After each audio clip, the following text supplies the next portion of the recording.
சைத்திர புராணம் 30ஆம் அத்தியாயம். 3 ஜடை நீராடும் முறை, அதாவது திரிஜடா ஸ்நானம். திரிஜடா ஸ்நானத்திற்கு அவசியமான கற்கட வேடன் என்ற சிறுவனுக்கு பிராமணரான சம்பு 3 தினங்கள் செய்ய கூறிய திரிஜட ஸ்நானம் குறித்து விரிவாக கூறுங்கள் என்று அனைத்து முனிவர்களும் சூத்தமா முனிவரிடம் வினவினார்கள். அப்போது சூத்தமா முனிவர், மகா முனிவரே, தாங்கள் நன்றாக கேட்டீர்கள். நான் கூறுவதை கேளுங்கள். பகவான் ஸ்ரீ ராமச்சந்திர மூர்த்தி தனது தந்தையின் கட்டளைக்கு கீழ்ப்படிய காட்டிற்கு சென்றார். அந்த பஞ்சவடியிலேயே அன்னை சீதையை ராவணன் கடத்தி சென்றான். ராவணன் அவரை அழைத்து சென்று அசோகவனத்தில் அமரச் செய்தான். அன்னை சீதையை பாதுகாக்க ராவணன் ஆயிரக்கணக்கான அசுரர்களை நியமித்தான். அந்த அசுரர்களில் ஒருவள்தான் இந்த அசுர பெண் திரிஜடை. அவள் மென்மையான தோற்றத்தை கொண்டிருந்தாள். அன்பாக உரையாடினாள்.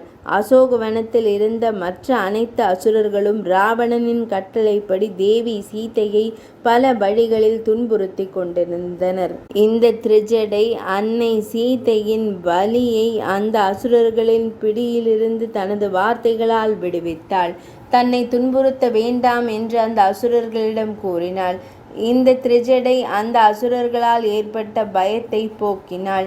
அவள் தொடர்ந்து அன்னை சீதையை பின்தொடர்ந்து வந்தாள்.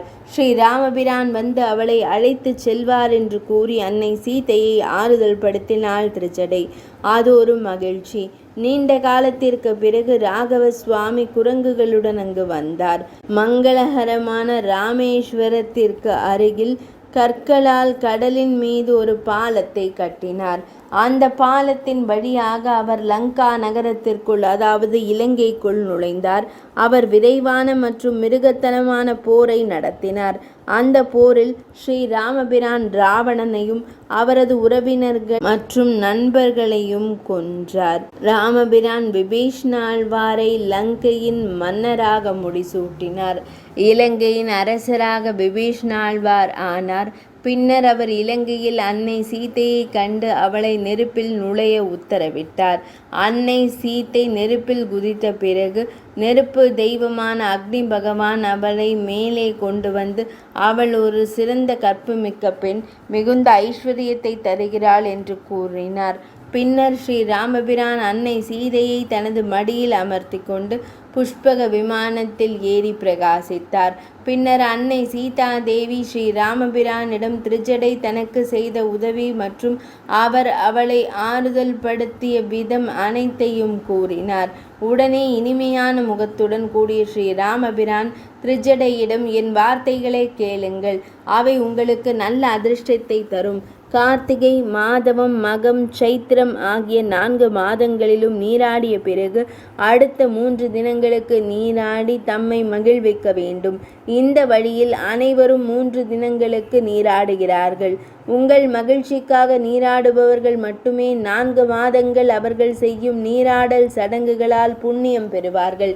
யாராவது உங்கள் பெயரில் இந்த ஸ்நானங்களை செய்யாவிட்டால், அதாவது இந்த நீராடல்களை செய்யாவிட்டால், அவர்கள் எடுத்த மாதக்கணக்கான விரதங்கள் பயனற்றதாகிவிடும்.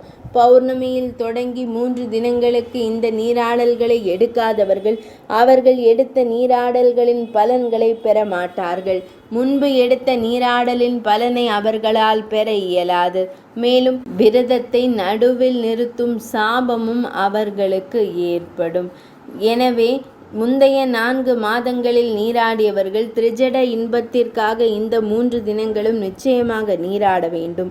இவ்வாறு சூத்தமா முனிவர் சௌனகாதி முனிவருக்கு சைத்திர மாதமான சித்திரை மாதத்தின் மகத்துவத்தை எடுத்துரைத்து விளக்கினார். 30ஆம் அத்தியாயம் நிறைவடைந்தது. சைத்திர புராணமான சித்திரை மாத புராணம் இனிதே நிறைவடைந்தது.